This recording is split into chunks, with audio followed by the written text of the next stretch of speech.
بسم اللہ الرحمن الرحیم۔ السلام علیکم ناظرین، آج 19واں دن ہے یوکرائن اور رشیا کی جنگ کا۔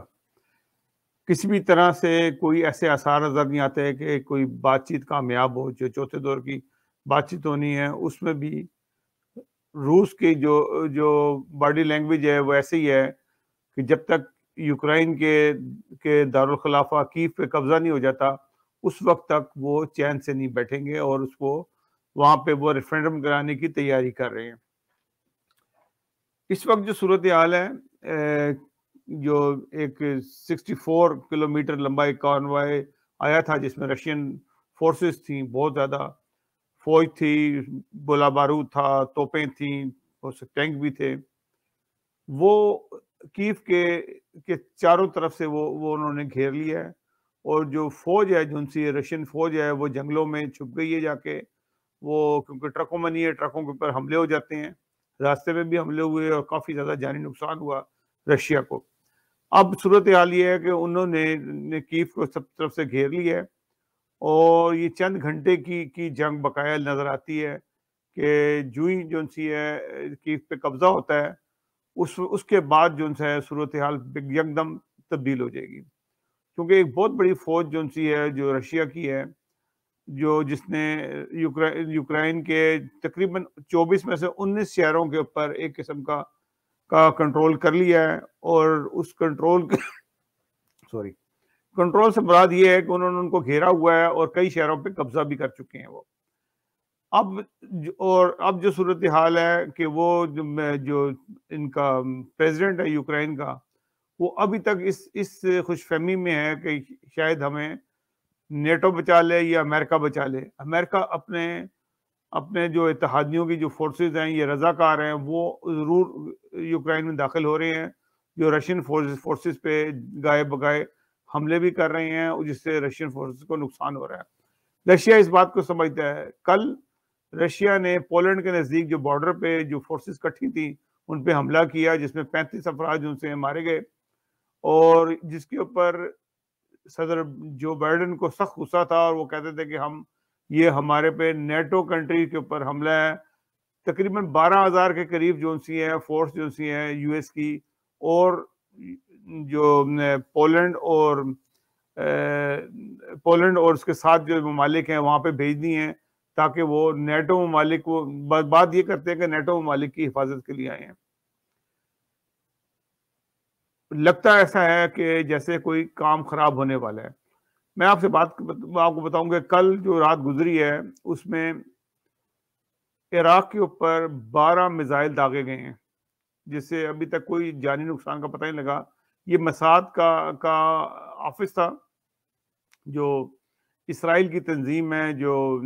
جاسوسی کی تنظیم ہے، اس کے اوپر حملہ کیا گیا ہے۔ تو ایران نے پہلے انہوں نے کہا کہ جی کہ ایران نے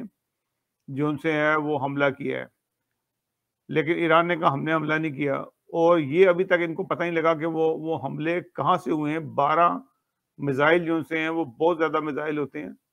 اور اس نے ایک تباہی مچا کے رکھ دی ہے۔ ان کا ہیڈ کوارٹر تھا، یا جو ان کا آفیسز تھے، جو انہوں نے ایک جگہ بنائی تھی، ٹریننگ کا علاقہ تھا ان کا مساد کا۔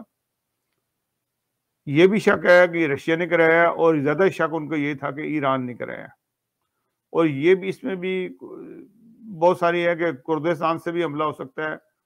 اور لیکن کردستان کا جو ٹیلی ویژن اسٹیشن ہے وہ تو بالکل جسے کہتے ہیں کہ اس نظر آتا ہے کہ وہ خود اس کی زد میں آیا۔ تو ابھی تک یہ بات کلیئر نہیں ہوئی ہے، یا یہ بھی ہو سکتا ہے کہ انہوں نے خود کرایا اور ایک بہانہ بنایا ہو کہ جنگ کو طویل کرنے کے لیے۔ اور کیونکہ رشیا کا جو اس وقت جو جھگڑا ہے وہ صرف یوکرائن کے پریزیڈنٹ کے ساتھ ہی نہیں ہے، اس کے ساتھ اسرائیل بھی شامل ہو رہا ہے، کیونکہ اسرائیل سے بہت ساری پالیسیز جو بنتی ہیں یوکرائن کے لیے بنتی ہیں، اور جو ان کا صدر ہے یونیسکی، اس کی بھی خواہش ہے کہ اگر ہماری بات چیت ہو اگلی تو وہ بیت المقدس میں، تو روس کیوں جائے گا وہاں پہ بات کرنے کے لیے؟ روس تو وہاں پہ بات کرنے کو تیار نہیں ہے، تو وہاں جانے کا تو سوال ہی پیدا نہیں ہوتا۔ بہرحال اب جو جنگ ہے اس نیچ پہ پہنچ چکی ہے کہ یوکرائن کے دارالحکومت پہ اگر قبضہ ہو جاتا ہے تو وہاں پہ ایک ریفرینڈم کرایا جائے گا، اور ریفرینڈم کی تیاری جو سی ہے روس نے مکمل کر لی ہے۔ لوگوں کو اجازت ہوگی کہ وہ آئیں اور ریفرینڈم ووٹ دیں کہ وہ اس صدر کو ہٹانا چاہتے ہیں کہ اس کے ساتھ چلنا چاہتے ہیں، یہ دیکھا جائے گا۔ دوسری طرف پاکستانی جو ان سے ہیں، بہت سارے جو ان سے ہیں وہاں پہ پھنس گئے ہیں یوکرائن میں، تو روس نے یہ کہا ہے، روسی فوج نے کہا ہے پاکستانیوں کو کہ آپ روس کے راستے اپنے ملک چلے جائیں۔